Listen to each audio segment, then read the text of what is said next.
Quero falar esta noite sobre o lar. No Salmo 11, há uma passagem familiar que muitos de vocês conhecem.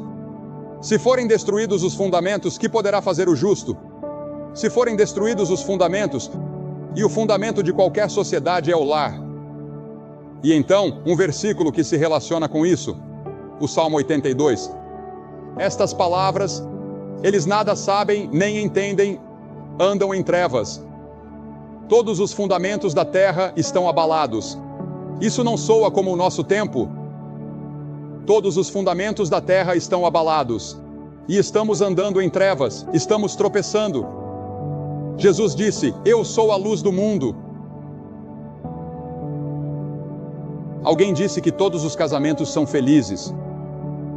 O problema começa na convivência depois. E há uma certa verdade nisso. Um psicólogo americano disse que o casamento é um inferno silencioso para cerca da metade de todos os casais americanos. Agora, o que está errado? Será que a maré pode ser revertida? Porque o mesmo talvez possa ser dito sobre o Reino Unido ou a Irlanda, onde quer que as pessoas estejam assistindo ou ouvindo. E quero fazer a você esta pergunta.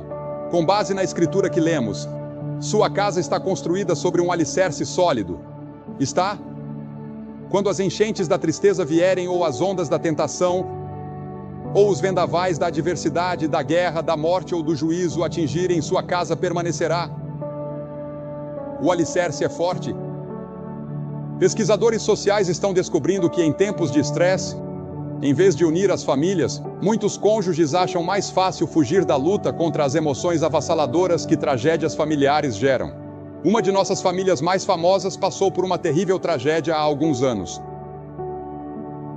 A filha deles foi sequestrada e eles permaneceram unidos.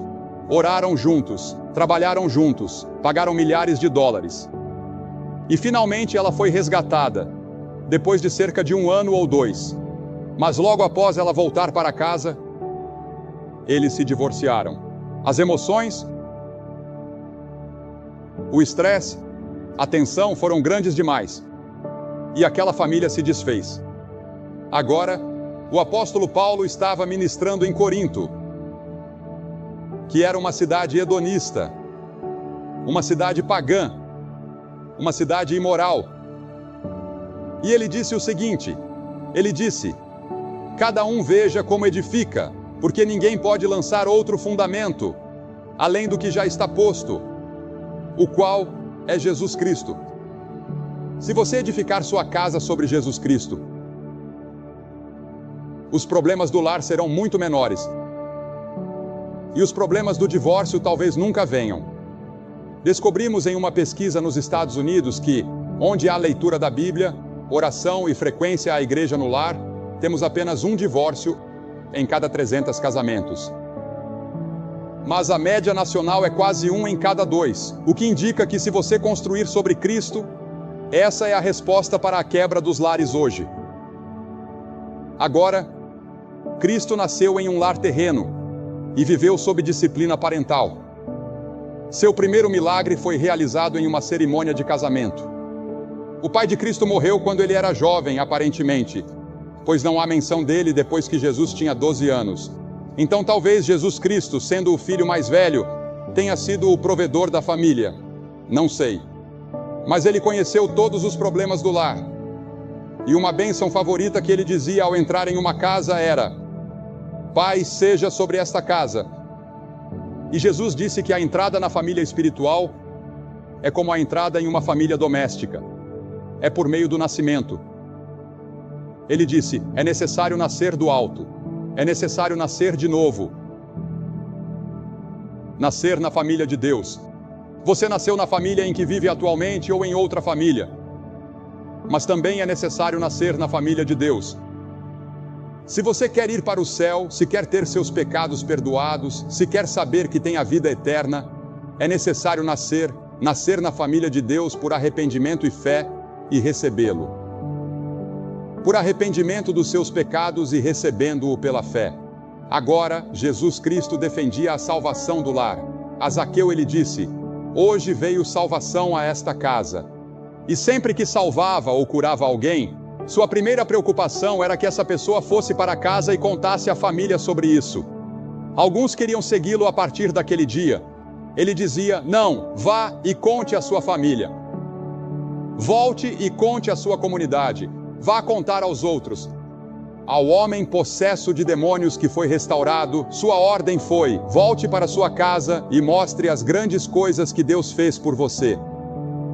E talvez alguns de vocês estejam aqui esta noite começando sua vida de casados.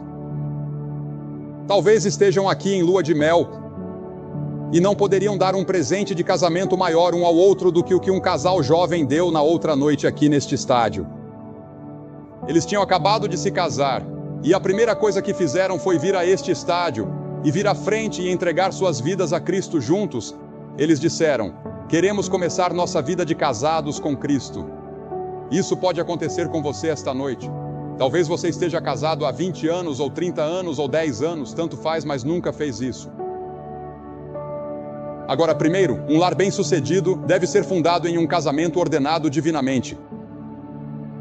Lembre-se, Deus realizou o primeiro casamento. Adão e Eva tiveram um casamento ideal. Adão não teve que ouvir sobre todos os outros homens com quem ela poderia ter se casado. E ela não teve que ouvir sobre como a mãe dele cozinhava.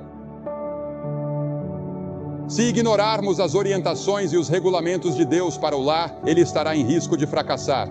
Mas muitas pessoas relutam em fazer um compromisso. Amor físico não é suficiente. É o compromisso que sustenta nos tempos difíceis. Quando você se casa, está se comprometendo para a vida. É o compromisso que manteve Ruth e eu juntos, em tempos de estresse ou tensão ou dificuldade. Nunca pensamos em nos separar ou divorciar. Não importava qual fosse o problema. Talvez ela tenha pensado: eu nunca pensei. Ela uma vez disse a alguém que pensou em assassinato, mas não em divórcio. Agora, outro alicerce em um lar e casamento bem-sucedido é o exercício espiritual. Oração, leitura da Bíblia, comunhão com outros crentes. Em Deuteronômio 6 está escrito: e estas palavras que hoje te ordeno estarão no teu coração, e as ensinarás diligentemente a teus filhos. Você agradece pelas refeições? Você ora na hora da refeição? Você tem oração em casa? Você e sua esposa já leram a Bíblia e oraram juntos? E então, em terceiro lugar, um lar bem-sucedido deve ser fundado em um marido e pai dedicado. Como já dissemos há pouco. Ouvi falar de um clérigo que, antes de ter filhos, escreveu um artigo sobre os 10 mandamentos para criar filhos. Depois que teve o primeiro filho, ele escreveu outro artigo e mudou o título. E ele escreveu 10 sugestões de como criar filhos. Depois do terceiro filho, escreveu 10 dicas sobre como criar filhos. Depois do quinto filho, ele não escreveu mais nada. Agora, eu costumava ser muito autoritário sobre como criar filhos, até termos 5. E deixei minha esposa assumir a partir daí. E ela fez um trabalho incrível. Deixe-me dizer, é uma grande responsabilidade. Quando um homem ama sua esposa como Cristo ama a igreja, é fácil para a esposa se submeter ao marido. A imagem aqui não é de um poderoso soberano sentado em seu trono e governando seus súditos com mão de ferro. É mais como um maestro em seu pódio regendo uma sinfonia, delicado, porém firme. Esse é o tipo de marido que você é? A Bíblia diz: vive alegremente com a esposa da tua juventude. Não diz: saia por aí e arrume uma mulher mais jovem. Diz: viva com a esposa da sua juventude. Aquela com quem você se casou quando era jovem. Seja fiel. Quantos homens, quando chegam aos 40 ou 50 ou 60 anos, querem provar sua virilidade e saem por aí atrás de alguma jovenzinha? Isso não é compromisso. Isso é pecado contra Deus. Li uma reportagem de jornal que discutia vários filmes recentes que tratam o adultério como uma experiência positiva de crescimento. Nunca acredite em algo assim. Isso destruirá nossa cultura mais rápido do que qualquer outra coisa. A Bíblia diz que a infidelidade é o caminho para o inferno.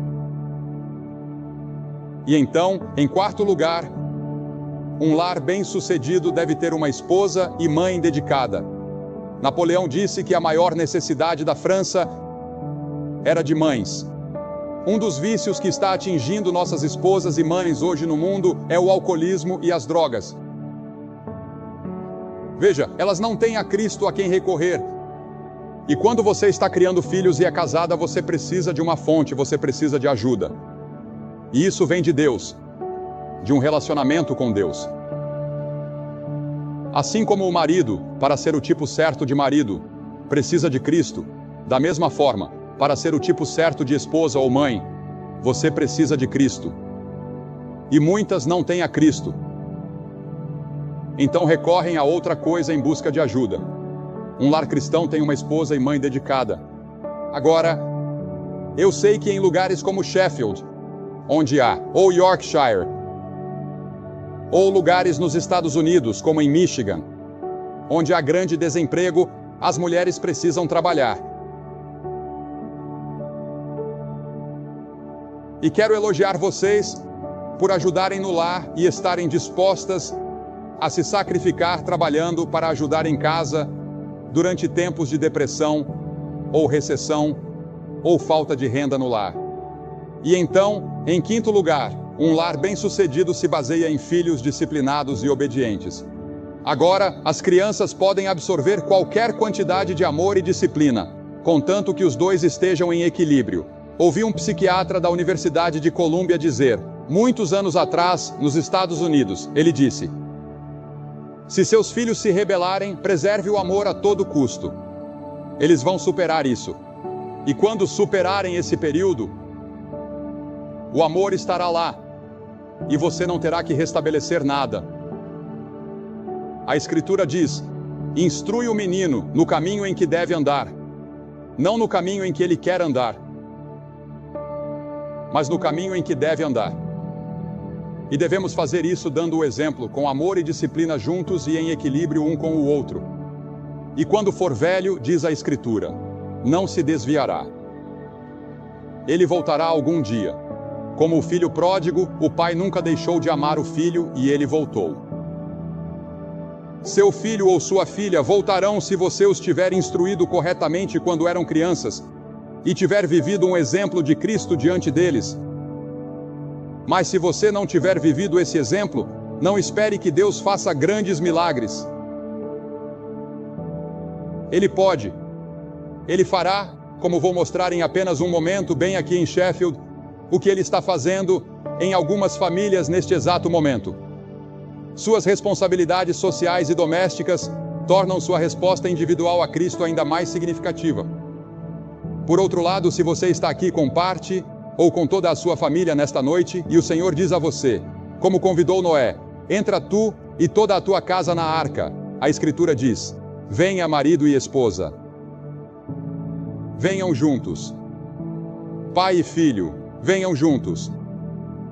Filha e mãe, venham juntas. Quem quer que você seja, se ouvir a voz mansa e delicada de Deus dentro de você dizendo, este é o caminho, andai por ele, venha como família, ou venha sozinho, mas não saia daqui até que conheça a Cristo. Porque você não pode ser o tipo certo de marido e pai. Você não pode ser o tipo certo de mãe ou esposa ou filho no lar sem Cristo. E uma vez que você ouviu a mensagem como a ouviu esta noite, sua responsabilidade é enorme. Porque ele diz, agora é o tempo aceitável, hoje é o dia da salvação. Aquele que endurece o coração, sendo muitas vezes repreendido, será quebrantado de repente, sem que haja cura. Aqui está uma carta que diz, querido Dr. Graham, eu tive que lhe escrever para dizer que nesta mesma época, no ano passado, meus papéis de divórcio já estavam prontos. Meu marido era um mineiro em greve. A vida dos meus filhos estava em pedaços por causa dos meus próprios pecados. Meu filho mais novo estava se voltando para o crime com apenas 13 anos de idade. Minha filha estava emocionalmente ferida, tentando lidar com meus pecados e o desemprego depois de terminar a faculdade. Durante anos eu me envolvi com o sobrenatural, lendo cartas de tarô e indo rapidamente para o inferno. Cheguei lá quando meu casamento acabou e eu pensei que minha vida era minha para fazer o que eu quisesse. Nem sempre foi assim. Tivemos um bom casamento por 21 anos. Um ônibus com o cartaz Billy Graham, vale a pena ouvir, continuava passando na frente do meu marido, na linha de piquete dos mineiros. Aquilo incomodava ele, atormentava ele, perseguia ele tanto dia após dia, que numa noite sombria e chuvosa, ele me levou para ouvir o que esse tal de Billy Graham tinha para gritar. O divórcio estava quase concluído. Meu filho tinha audiência marcada. Eu fui com raiva, achando tudo aquilo uma estupidez. Mas Jesus me quebrou naquela noite. Eu derramei meu coração diante dele. Entreguei minha vida há 1 ano em uma das transmissões. Ela estava em uma retransmissão. E eu nasci de novo há 3 semanas. Meu marido foi batizado no sábado à noite. Minha filha entregou a vida a Cristo em Bramall Lane. Meu filho não foi, mas entregou sua vida há 6 meses. Este ano sou conselheira, esperando ser serva de Deus. Dr. Graham, sei que isso será um obrigado entre milhares, mas obrigada por ter pregado a palavra de Deus no ano passado. À beira da destruição total desta família, toda a nossa casa foi reunida no amor de Deus. Não tem sido fácil. Todos nós tivemos que entregar coisas a Ele. Mas, ó meu Deus, o que Ele tem nos dado em troca. Essa é uma família. E temos centenas e dezenas de cartas parecidas da missão do ano passado e da missão deste ano aqui. E quanto a você, eu vou pedir que você venha nesta noite. Você pergunta: o que eu tenho que fazer? Eu vou pedir que faça o que já vimos milhares de pessoas fazerem.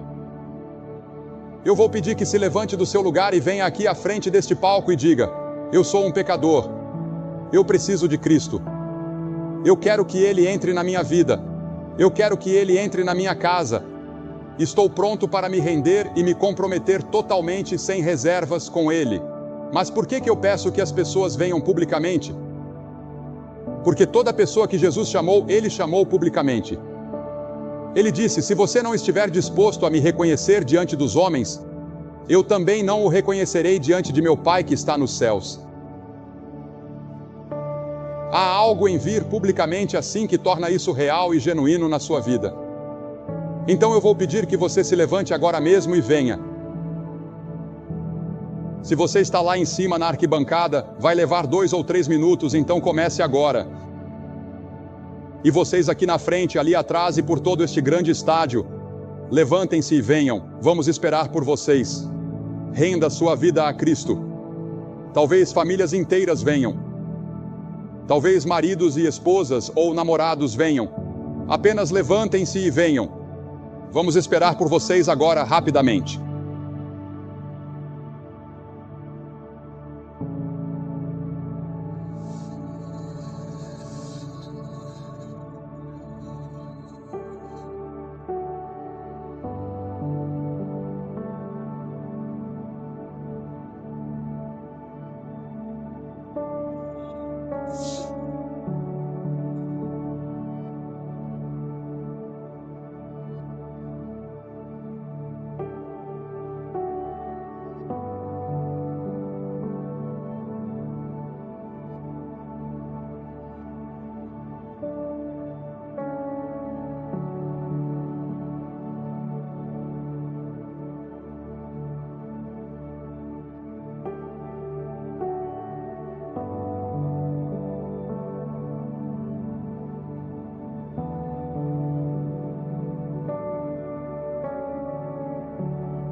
Vocês que estão assistindo pela televisão também podem fazer esse compromisso agora mesmo. Como estão vendo, centenas de pessoas estão vindo aqui fazer seu compromisso em Sheffield, no sul de Yorkshire, na Inglaterra.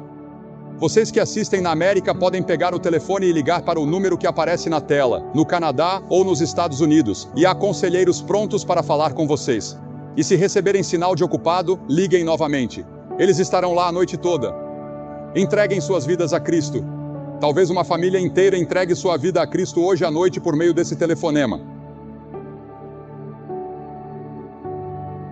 Nós vamos orar por vocês enquanto fazem esse compromisso.